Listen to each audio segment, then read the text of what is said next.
அனைவருக்கும் வணக்கம். உணவில்லா வெங்கடேச உணவில்லா மருத்துவம், வெங்கடேச ஈர்ப்பு விசை மின்சாரம், வெங்கடேச குருகுல மருத்துவம், வெங்கடேச விண்வெளி பயணத்திற்கான கருவிகள் வடிவமைப்பு, வெங்கடேச பொறியியல், இப்படி நான் 18 ஆண்டுகளாக பேசி வருகிறேன். இவர் இந்த சளி குறைந்த உணவு பழக்கத்தை ஆராய்ச்சி செய்தார். 25 ஆண்டுகள் உலகத்தின் முதல் முறையாக சளி குறைந்த மருத்துவத்தை உலகத்துக்கு தமிழ்நாட்டுக்கு அறிமுகப்படுத்திய மாபெரும் ஒரு விஞ்ஞானி தான் வெங்கடேசன் என்கிற விஞ்ஞானி. இவர் இல்லை என்றால் தமிழ்நாட்டில் யாரும் சளி உணவு முறையை பற்றி தெரிஞ்சிருக்காது. இவர் இல்லை என்றால் யாரும் இந்த நீருணவு பற்றி தெரியாது. நீருணவு முறை எங்கே இருக்கிறது என்பது தமிழர்களுக்கு தெரியாது. நீருணவு முறை எங்கே இருக்கிறது என்பதை 2000 ஆண்டுகளுக்கு முன்பாக திருவள்ளுவர் பதிவு செய்ததை 2000 ஆண்டுகளுக்கு பின்பாக வந்த வெங்கடேசன் என்கிற விஞ்ஞானி தன்னுடைய 55ஆவது வயதில் கண்டுபிடித்து 942வது குறள் இருப்பதை கண்டுபிடித்தார்.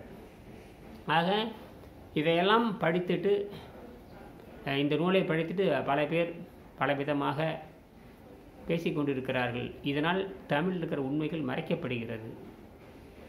உண்மையை உணர்ந்தவர்கள் தான் இந்த நூலிலிருந்து நான் ஒரு வரியை படித்தேன், அந்த நூலிலிருந்து ஒரு வரியை படித்தேன், நுண்மான் நுழைவுலம் இல்நாள் எழிநலம் மண்மான் புனைபாவியற்று, அப்படி சொல்லுகின்ற பொழுதுதான் நீங்கள் நுண்ணியமாக கற்றிருக்கிறீர்கள், நீங்கள் நுண்மான் நுழைவலம் மிக்கவர் என்று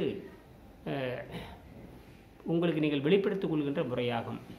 அதே போல் ஒரு கலையை கற்றுக்கொள்வதற்கு வள்ளுவர் 2 அடிகள் வைக்கிறார், 2 படிகள் வைக்கிறார், 2 கொள்கை வைக்கிறார். முதலில் சுய சிந்தனை வேண்டும், மதிநுட்பம் வேண்டும். மதிநுட்பம், அதுக்கப்புறம் நூலோடு உடையார்க்கு. இப்போ மதிநுட்பம் ஒன்று, நூல் என்று சொன்னால் இந்த இடத்துல வழிகாட்டுதல் என்று எடுத்துக்கொள்ளலாம், அல்லது சிறந்த நூல் என்று வைத்துக்கொள்ளலாம். ஆக மதிநுட்பம் வேண்டும், வழிகாட்டுகின்ற நூல் வேண்டும், அப்பொழுதுதான் அதிநுட்பத்தை கண்டுபிடிக்க முடியும் என்று சொல்கிறார்.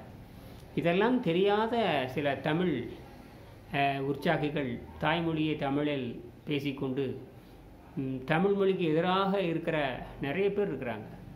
தமிழ் மொழியில் இருக்கிற விஞ்ஞானத்தை மறைக்கிறதுக்கு தொடர்ந்து முயற்சி செய்கிறார்கள். இந்த புத்தகம் 25 ஆண்டுகளுக்கு மேலாகிவிட்டன. சரி, இப்போதான் இருக்கட்டும். நான் இதற்கான 6 மாதம் பயிற்சி, நேரடியான பயிற்சியும் 12 ஆண்டுகள் வழிகாட்டுதலும் தொடங்கி இருக்கிறேன். 2 லட்சத்திலிருந்து தொடங்குகிறது. ஒரு சாதாரண ஏழைகள் கூட ஆங்கில மருத்துவத்தை கற்பதற்கு 10 லட்சம் செலவு செய்கிறார்கள். இது சாதாரண விஷயம் அல்ல. இன்னும் உலகத்தாராலும் உள்நாட்டு மக்களாலும் ஆதரிக்கப்படாத விஷயமாக இருக்கிறது. தனி மனிதனாக இருந்து எனக்கு இருக்கிற சிறு வருவாயை, கடந்த 17 ஆண்டுகளாக இந்த மருத்துவத்தின் மூலமாக ஈட்டிய வருவாயை நான் என்ற ஆராய்ச்சிக்காகவும் மற்றும் அந்த கல்லூரி வளாகம் தொடங்க வேண்டும் என்பதற்காக 1 ஏக்கர் பரவில் 10 லட்சம் செலவு செய்து உருவாக்கியிருக்கிறேன். எதிர்காலத்தில் வருடத்திற்கு சில பேர் அங்கு தங்கி தன் ஆராய்ச்சியை முடித்து உலக மக்களுக்கு சொல்லித் தருவார்கள். அவர்கள் மட்டும் நம்பிக்கை இருக்கிறவங்க தொடர்பு கொள்ளலாம். மற்றவர்களெல்லாம் வேறு எந்த முன்னேற்றத்தை அடைய முடியாது, உலகத்துக்கு சொல்லித்தரவும் முடியாது. ஒரு கலையை சொல்லித்தருகின்ற பொழுது அறவழியில் பொருளீட்டுவதற்கான கொள்கை இருக்க வேண்டும். ஈதலறம், தீவனை விட்டு ஈட்டல் புறம், காதல் ஒருவர் கருத்தொருமித்து ஆதரவு பெற்றது இன்பம், இந்த நம்பிக்கை இருக்க வேண்டும். அதே நேரத்தில் நல்லவையெல்லாம் தீயவாம், தீயவும் நல்லவாம், செல்வம் செயற்கு, இப்படியெல்லாம் சிந்திக்க வேண்டும். அப்பொழுதுதான் நீங்கள் அறவழியில் பொருளீட்ட வேண்டும். இரண்டொரு பணம் என்பது மிகப்பெரிய தேவையல்ல. அருள் செல்வம், செல்வத்தில் செல்வம், பொருள் செல்வம் பூரியார்கன்னு முலம்பர். அருள் செல்வம், செல்வத்தில் செல்வம், பொருள் செல்வம் பூரியார்கன்னு முல. ஆக சிறிதளவு பணம் இருந்தால் போதுமானது. நாம் பல ஆண்டுகளுக்கு நாம் வேறு ஆராய்ச்சிகள் செய்யலாம். வேறு ஆராய்ச்சிகள் செய்து மக்களுக்கு சொல்லித்தர வேண்டும். அதுதான் நம்ம நோக்கமாக இருக்க வேண்டும். மக்களுக்கு சொல்லித்தர வேண்டும், சிந்திக்க செய்ய வேண்டும். சரி, இப்பொழுது இந்த உயிரை பற்றி பார்க்கின்ற பொழுது நாம் உயிர்னா என்ன என்பதை பற்றி தெரிஞ்சுக்கணும். உயிர் என்பது இன்றைய மேலைநாட்டு விஞ்ஞானம் சரியே, உயிரை பற்றி ஆராய்ச்சி பண்ணுறவங்களும் சரியே, உயிரை பற்றி ஆராய்ச்சி பண்ணுறவங்களும் சரியே, உயிரினுடைய விரிவாக்கத்தை பற்றி பேசுகிறார்கள், சிறப்புடையது. உயிரினுடைய செயல்பாடுகளை பற்றி பேசுகிறார்கள், சிறப்புடையது. தமிழ்நாட்டில் பல மனோ மருத்துவர்கள், சைக்கோ டாக்டர்கள், சைக்கோட்ரியாஸ்டிக்பாங்க, அவங்களும் சரி, சைக்கோ ஃபிசியாலஜிக்கல் மெத்தேட், உடலும் மனமும் சேர்ந்து செய்கின்ற கிரியா யோகம் சரி, சைக்கோ ஃபிசியாலஜிக்கல் மெத்தட் சாதாரண விஷயம் அல்ல. உடலும் மனமும் சைக்கோ ஃபிசியாலஜிக்கல் மெத்தட்னாவே என்ன அர்த்தம்னு கேட்டிங்கன்னா அது கிரியா யோகத்தில் வருது. அதே நேரத்தில் லைஃப் இஸ் எசென்சியல் ஃபோர்ஸ் என்று சொன்னாலே அது உடல் தத்துவத்தில் வருது. லைஃப் கரண்ட்டுன்னு சொன்னால் அது கிரியா யோகத்தில் வருது. இப்படிலாம் நிறையா இருக்குது.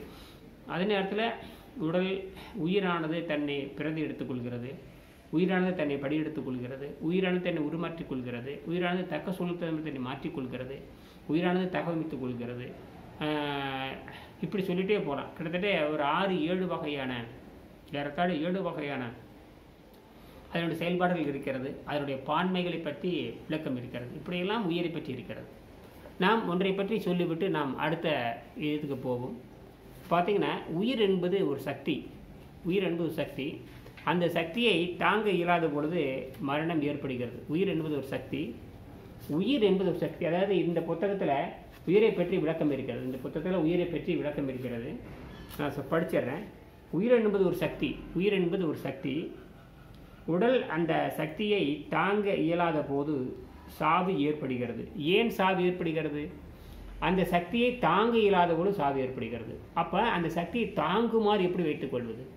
இப்போ மரணம் வருதுன்னு வச்சுக்கலாமே, அகத்திலிருந்து வருகின்ற மரணம், வாயை திறந்துட்டு மரணம், கண்ணை திறந்துட்டு மரணம், அப்படி தலையை சாய்ச்சிட்டு மரணம், இப்படிலாம் வெள்ளம் போய் கெட்டு போய் அழுகி போய் உணவு பழக்கத்தை மாற்ற தெரியாமல், புரியுதுங்களா? இப்படித்தான் இந்த மரணம் வருகிறது. உயிர் என்பது ஒரு சக்தி. உடல் அந்த சக்தியை தாங்க இயலாத பொழுது, அப்போ இந்த உயிருங்கிற சக்தி உடலில் இருக்குது. நீங்கள் நடமாட்டிட்டு இருக்கிறீங்க, தொய்வெல்லாம் இருக்கிறீங்கனால நீங்கள் அந்த சக்தியை தாங்கிட்டே இருக்கிறீங்கன்னு அர்த்தம். இப்போ உங்களுக்கு ஒரு மரணம் வருதுனாவே அந்த சக்தியை தாங்க முடியாத பொழுது மரணம் ஏற்படுகிறது. இப்போ புரிஞ்சுக்கிட்டீங்களா? இந்த இடத்துல உயிர் எசென்சியல் ஃபோர்ஸுங்கிறது.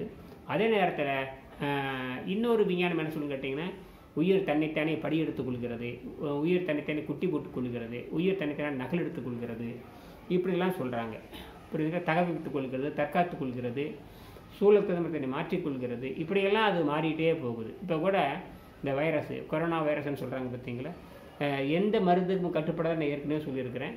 அது அழுத்தி வைப்பதை போல அது தன்னுடைய உருவத்தை மாற்றிட்டே போகும். எந்த அளவுக்கு நீங்கள் மருந்து மாத்திரை கொடுக்குறீங்களோ அந்த நேரத்துக்கு அது கட்டுப்பட்ட மாதிரி இருக்கும். திருப்பி தன் உருவத்தை மாற்றிட்டு வேறு வழியில் செயல்படும். ஆக இங்கே ரத்த தூய்மை ரொம்ப முக்கியம். அதனால் உலகத்தில் இருக்கிற அத்தனை பேரும் இந்த புத்தகத்தை வாங்கி அவங்க தாய்மொழியில் மொழிபெயர்த்து அதில் படித்து உங்கள் உணவு பழக்கத்தை மாற்றி அமைக்கலைன்னா எல்லா கிருமிகள் ரத்தத்திலிருந்து மேலெலும்பு உங்களை கொலை செய்யாமல் விடாது. பல முறை நான் சொல்லியிருக்கேன். ஆகினால உங்களை கொலை செய்யாமல் இருக்கணும்னா முதல் உயிர்னு என்னென்னு புரிஞ்சுக்கணும், வாய் ருசின்னு என்னென்னு புரிஞ்சுக்கணும், பசின்னா என்னென்னு புரிஞ்சுக்கணும், உணவு என்னென்னு புரிஞ்சுக்கணும், அது ரத்தத்தை கெடாமல் இருக்கிற உணவுனா என்ன, ரத்தத்தை கெடுக்கிற உணவுனா புரிஞ்சுக்கணும். அப்படி புரிஞ்சுட்டு வந்தீங்கன்னா நீங்கள் தப்பிக்கொள்ள முடியும். அதற்கு 6 மாத பயிற்சியும் 12 ஆண்டு வழிகாட்டலும் வேண்டும். குருகுலம் இல்லாமல் கற்றுக்கொள்ள முடியாது. நன்றி.